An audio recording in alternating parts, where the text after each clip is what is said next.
Göbölös Fanni vagyok,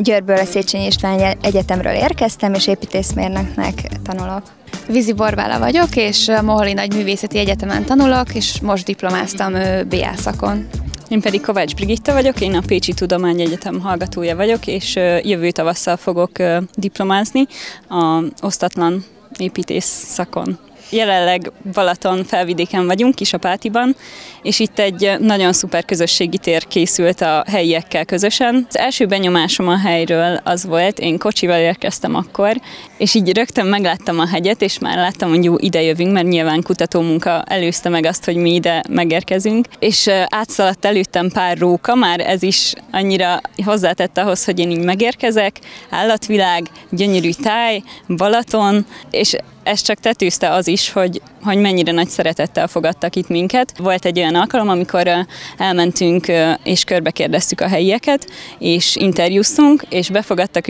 minket a házukba, vendégül láttak, és annyira személyes és informatív beszélgetésekbe elegyedtünk,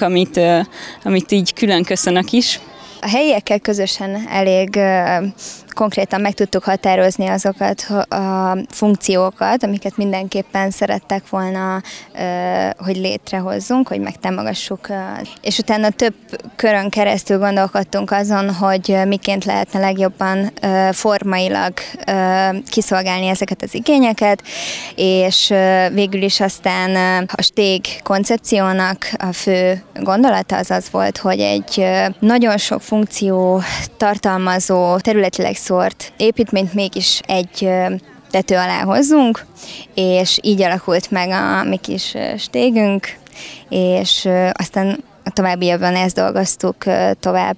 már a konkrét formára szabva. Itt a kultúr mögötti terület, az már a hegynek a lába, szóval hogy van benne egy szintkülönbség, és erre több opciót hoztunk, hogy ezt a szintkülönbséget megmutassuk el tetővel, vagy kiegyenítsítsük, mi lenne az ideális megoldás, és akkor végül is a helyiek azt választották, hogy a tető emelkedjen együtt, vagy legyen benne egy ilyen játékos hullámzás, mint ahogy a hegyek is itt hullámoznak a Balaton felvidéken. 3 funkció van a stégben, legelől van egy mozi, ugyanis ez a helyieknek nagy vágya volt, hogy visszahozzuk a kertmozi hangulatot, és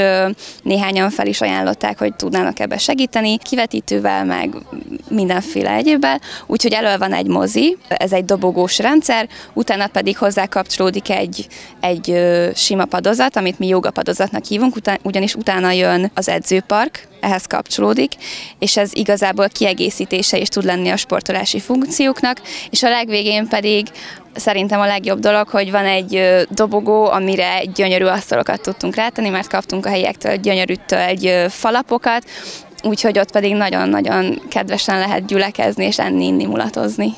Én őszintén nem tudtam, hogy mire számítsak az építéskor, és úgy jöttem ide vasárnap, hogy jó, majd valahogy eltelik, megcsináljuk, tudtam, hogy meg fogjuk tudni csinálni, ebben nem kételkedtem egy pillanatig se, és aztán így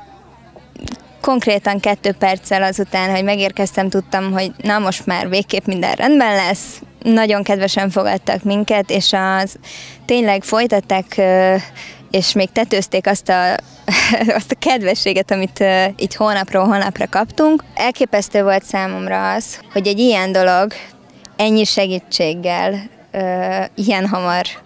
létrejöhet. És az is, hogy most éreztem a program során először azt, hogy mindenki, aki Kisapátihoz tartozik,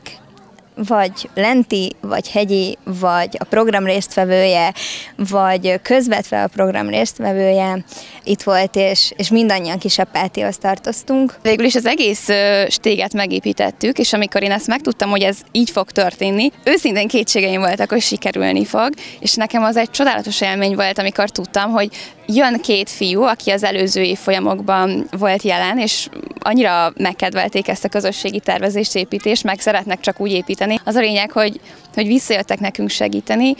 és a helyiekkel együtt ezt végül is megcsináltuk, és ez szerintem csodálatos dolog, hogy egy ilyen programnak milyen közösségszervező ereje tud lenni. Szóval nagyon, nagyon jó volt ebben részt venni. Engem nagy boldogsággal töltött el az, hogy ez így alakult, és ennyire gördülékenyen ment az egész dolog, és én imádom, hogy ebben részt vehettem, és hogy megismerhettem egyébként azokat a csapattagokat is, akikkel együtt dolgoztam, a diákokat, de a helyiek is már most mondták, hogy akkor falunap, augusztus 5, írjuk fel.